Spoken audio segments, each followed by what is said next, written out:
que llegó tu momento de hacer. Te estamos esperando. Universidad Casa Grande, 30 años innovando en la metodología Aprender Haciendo.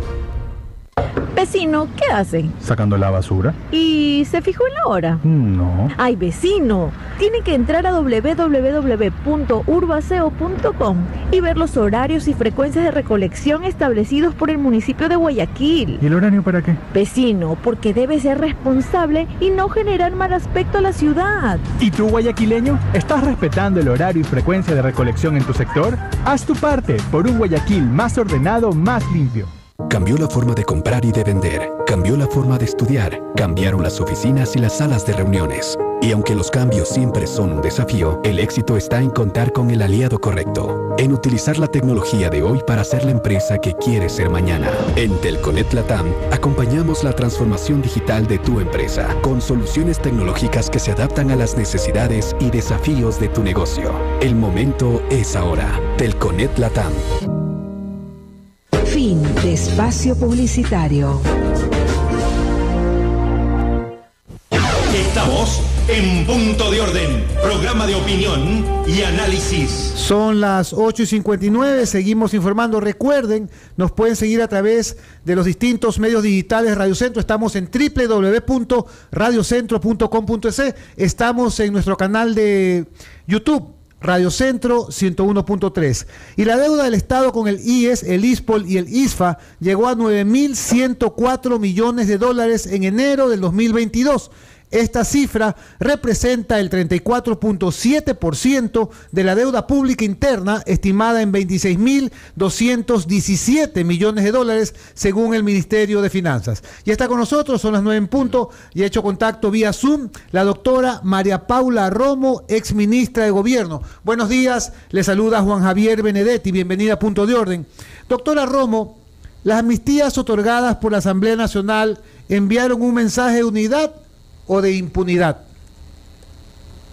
Buenos días, Juan Javier, qué gusto poder saludarle a usted, a los oyentes de su radio y de su programa.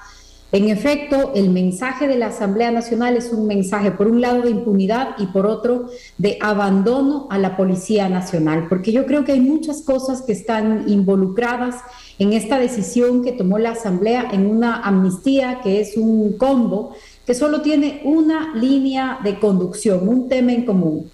Esta búsqueda de impunidad de quienes tienen contactos en la mayoría legislativa que la aprobó. De los 268 beneficiarios, solo 60 se refieren a octubre, que es lo que tenemos más reciente en la memoria, lo que para todos, ¿no es cierto?, nos provoca también esta reacción, esta indignación. A pesar de lo graves que son las amnistías de octubre, solo 60 son de eso. Pero también lo delicado de lo que hizo la Asamblea es que en este paraguas escondió invasiones de tierra, secuestros, y no me refiero a los secuestros de octubre, sino a secuestros incluso con sentencia, secuestros como forma de cobrar deudas. Están ahí mineros ilegales de Buenos Aires, están ahí casos y casos y casos en donde se hace una distorsión de la realidad y realmente nos obliga a preguntarnos si estamos dispuestos a dejar pasar así un mensaje de impunidad de este tamaño. Doctora Romo, seamos justos. Hay personas que merecían la amnistía, pero según su buen juicio, ¿quiénes no la merecían y por qué?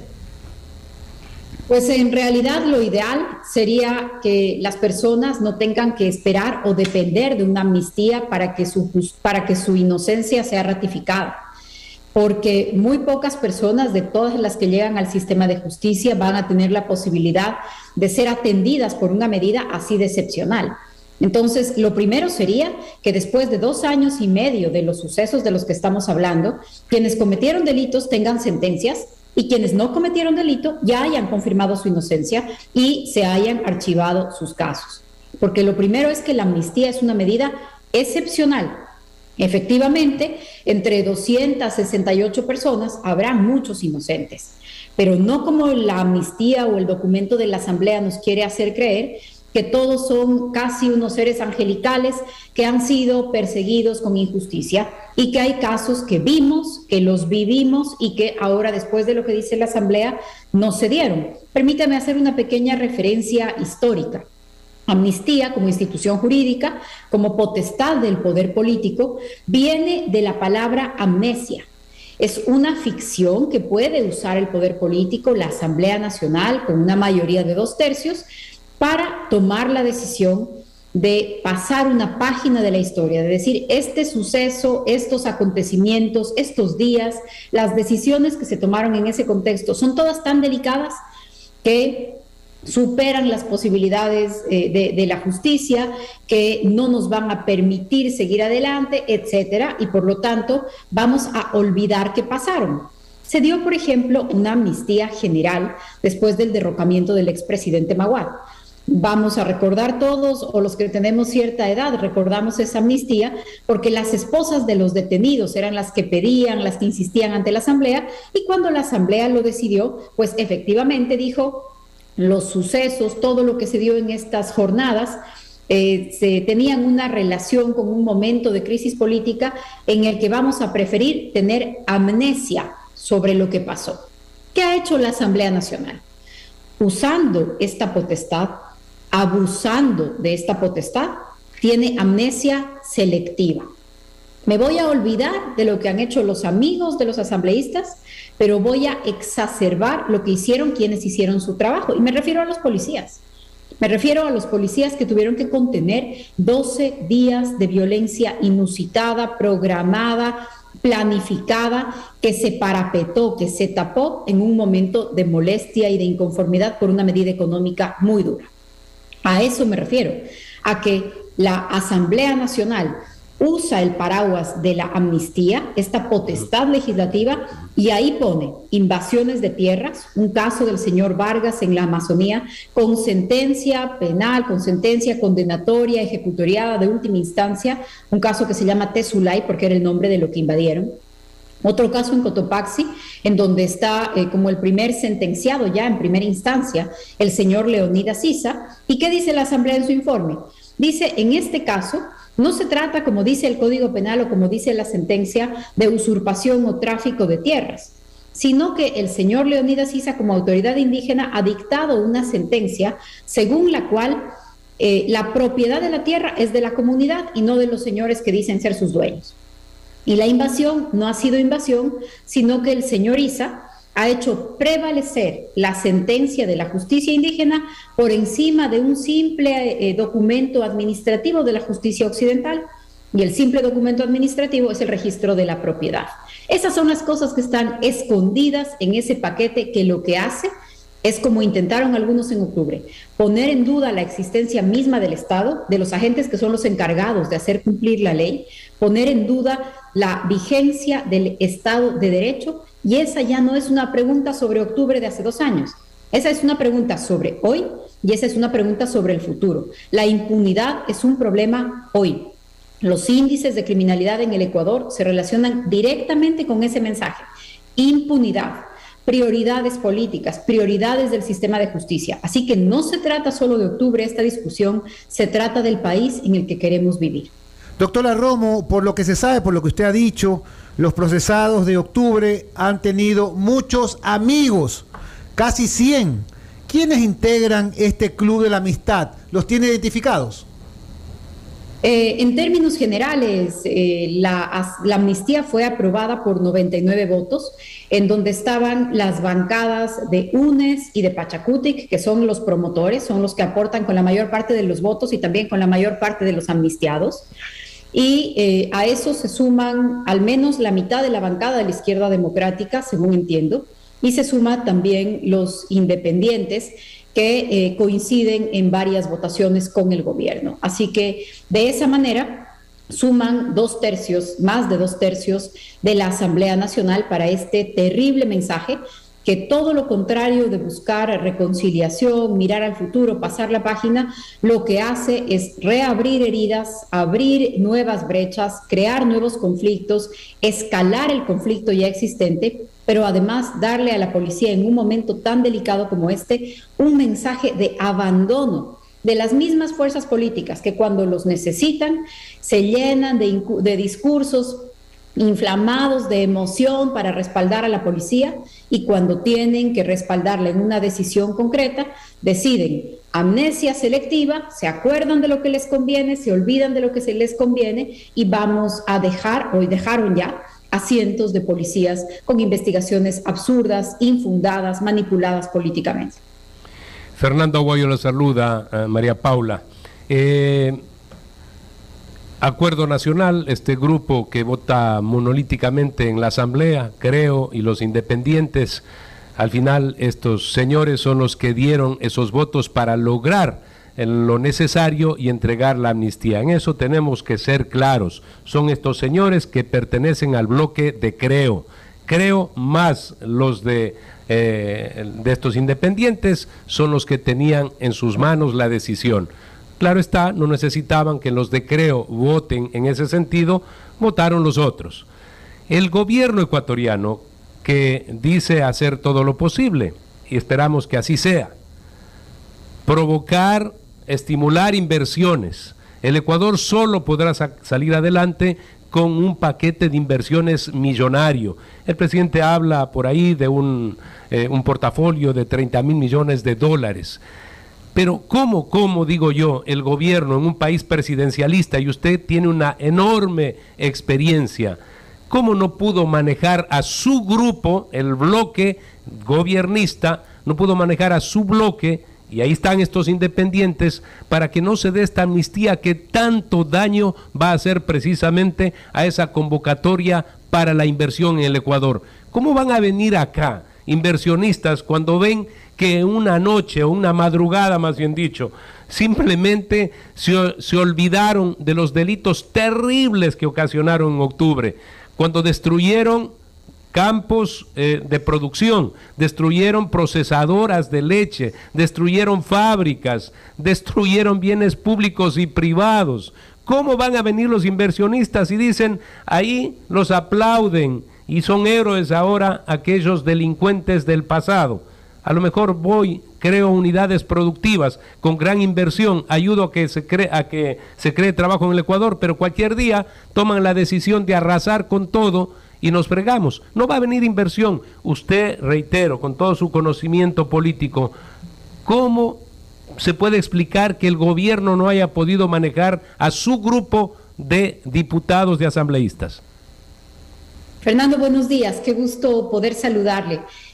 Coincido con usted en su análisis sobre la relevancia del tema de la seguridad jurídica, del Estado de Derecho, de la seguridad en términos generales, para la inversión, pero también para la convivencia pacífica, para la calidad de vida de cada persona, el saber que existen reglas y que estas reglas se cumplen y que quien las infringe recibe una sanción. Esto es fundamental para vivir en democracia, para cualquier actividad, para las actividades económicas, por supuesto, pero también para las actividades personales, también para vivir en paz, para poder emprender, para poder estar tranquilos sobre el bienestar propio, el de la familia, el de la comunidad.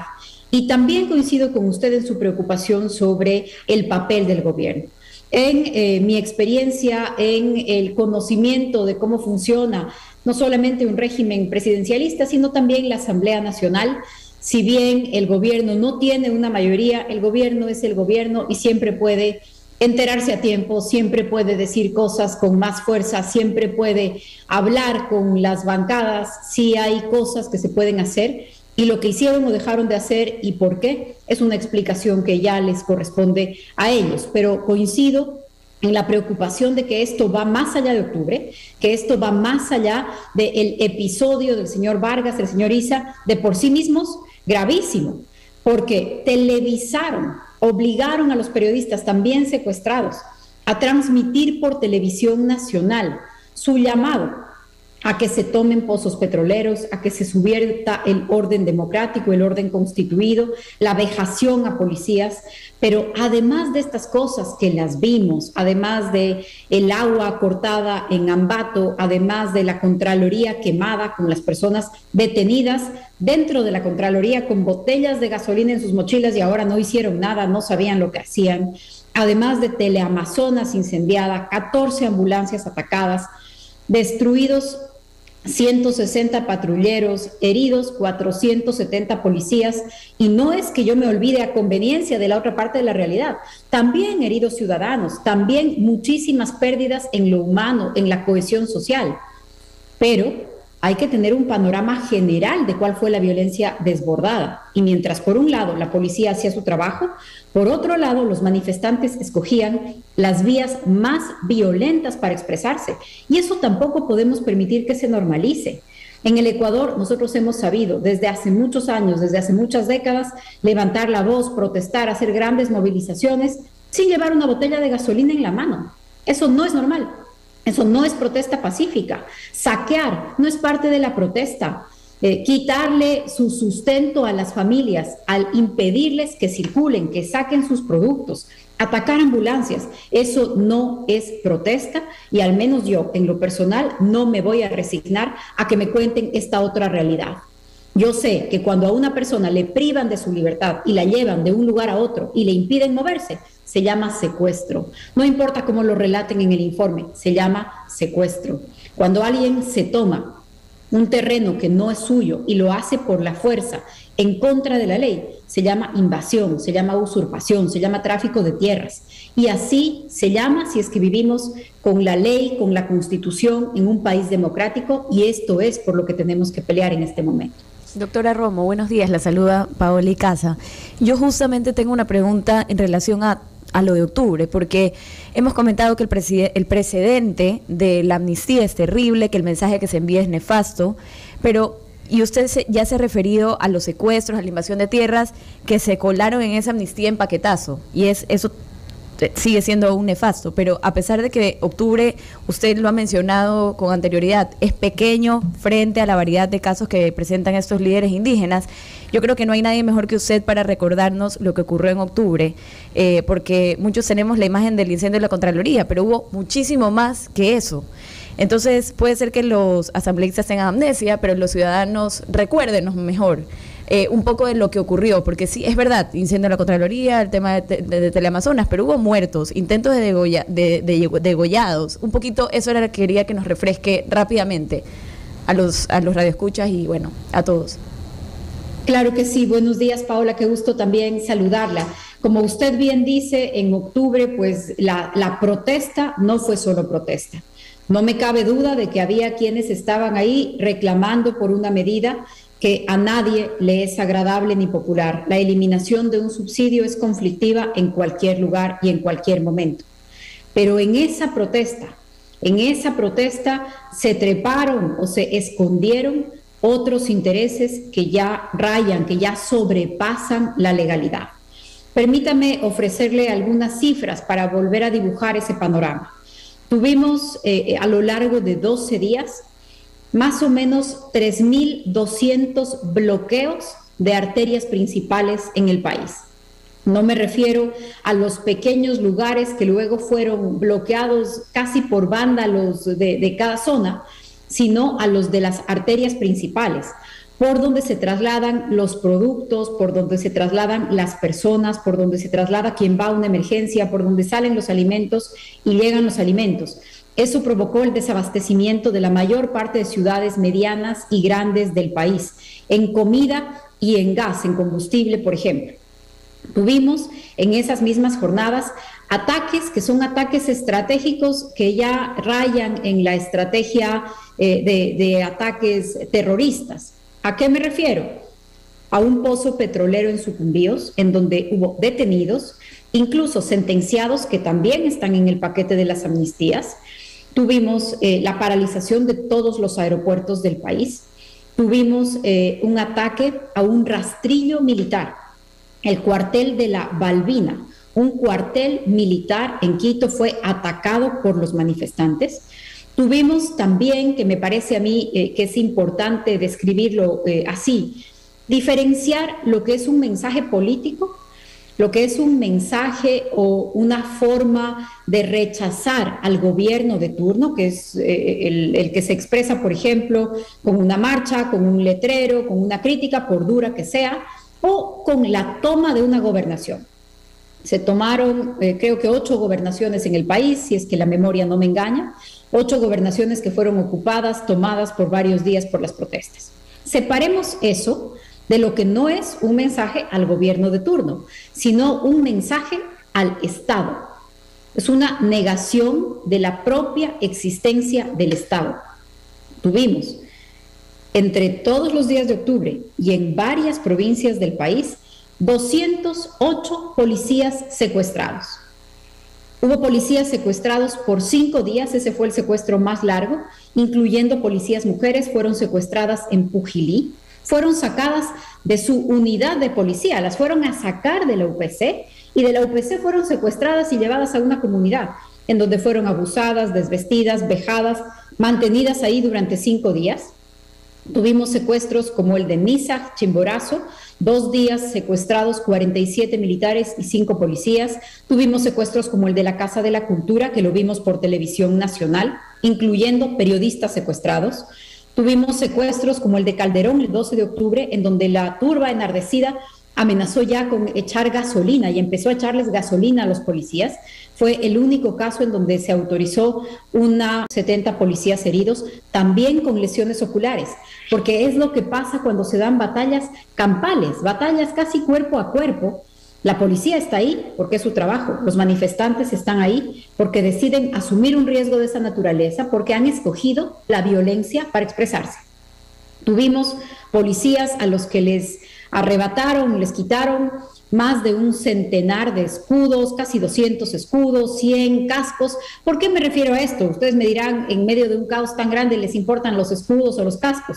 Me refiero a esto porque nos da una magnitud, una dimensión del enfrentamiento, de la violencia con la que actuaban los manifestantes, que ahora, según el informe, son unos angelitos. Tuvimos 9 buses quemados, 160 patrulleros quemados, 68 motocicletas también quemadas, dañadas, un cuartel de policía, 35 unidades de policía comunitaria. De nuevo, hubo personas que estaban ahí manifestándose en paz, sí, pero también hubo un ataque concertado en contra de la estabilidad del Estado, en donde la policía era un objetivo estratégico para debilitarla, para minar su confianza, para minar su moral, para provocarla y que en la escalada del conflicto se siga justificando lo que ellos esperaban. Y detrás de esto, un sector político en particular, el correísmo, que estuvo literalmente dispuesto a prenderle fuego al país para garantizar la impunidad de su líder. Porque no olvidemos que para esa fecha faltaban días para que se instale la audiencia de juzgamiento del caso Sobornos. María Paula, ¿cómo ve usted al gobierno ecuatoriano en estos momentos? Lo hemos visto al señor Guillermo Lasso desplazarse por actividades de carácter internacional. En el manejo económico se generan cifras, se dice muy alentadoras, el hecho de ir más o menos organizando la casa adentro, esto es ese déficit abultado que existía, y reduciéndolo. Tienen una reserva millonaria comparada solamente por el año 2014, pero ¿cómo ve usted al gobierno del señor Guillermo Lasso, tanto en lo administrativo como en el manejo político, en la conducción económica? Gracias, Fernando. Veo que el gobierno tiene muchas herramientas. Para mí es imposible el dejar de compararlo con el periodo que a nosotros nos tocó vivir. Nosotros tuvimos que vivir momentos durísimos, nosotros tuvimos que vivir un momento en donde el petróleo estuvo bajo cero. Se pagaba para almacenar el petróleo. Nosotros tuvimos que vivir el bloqueo del mundo, el cierre del mundo por la pandemia del COVID. Tuvimos que vivir octubre, tuvimos que enfrentar unos contradictores políticos que no siguen las reglas democráticas, que juegan con violencia, que participan del caos, que aprovechan el caos. Tuvimos que hacerlo con condiciones políticas adversas. Esa fue la decisión que tomó el presidente Moreno, ese fue el valor del presidente Moreno y ese fue el momento que nos tocó vivir. Entonces, cuando yo veo un gobierno con un petróleo de más de 100, sí, hace pocas semanas más de 100, pero antes de 80, de 60, que significa ya una herramienta para la política pública, sí, cuando es un gobierno que ya está en otro momento de la pandemia. No es que se ha terminado, pero ya es otro momento cuando la población está vacunada. Cuando nosotros estuvimos en el gobierno, las vacunas no existían, las mascarillas no habían. Entonces, realmente comparado con la dificultad, con los difíciles días que le tocaron al país, creo que hay condiciones para que el Ecuador mire con optimismo el futuro. Pero sí me preocupa mucho un divorcio entre la discusión de la política y las necesidades de los ciudadanos. Una asamblea que debate cómo sacarse de encima a la presidenta de la asamblea o al CAL cómo incidir en el Consejo de Participación Ciudadana, cómo buscar la Contraloría, están detrás de las superintendencias, están buscando cómo perdonar a los amigos de sus juicios, cuando en el día a día la población lo que está es desesperada por el crimen, por la violencia, por los delitos, los homicidios, las muertes violentas. El año pasado, con comparación al anterior, se duplicaron. Y si solo tomamos los primeros meses de este año, ya se triplicaron. El Ecuador también atraviesa momentos de gran dificultad y es indispensable volver a conectar lo que está en el debate político con lo que está en la angustia de los ciudadanos, la seguridad, el empleo, los ingresos, la recuperación económica y, por supuesto, ese es un debate que está muy lejos de lo que estamos hablando, de las amnistías, de la Comisión de Evaluación del CAL, de las mayorías, y esa sí es una preocupación que yo como ciudadana tengo. El gobierno tiene muchas herramientas desde mi punto de vista, ojalá las use y ojalá las use de la mejor manera. Muchísimas gracias a la doctora María Paula Romo por estar en este programa. Buen día. A ustedes, muchas gracias. Qué gusto siempre saludarles. Un gusto, María Paula. Bueno, un oyente que nos está siguiendo a través de YouTube en nuestra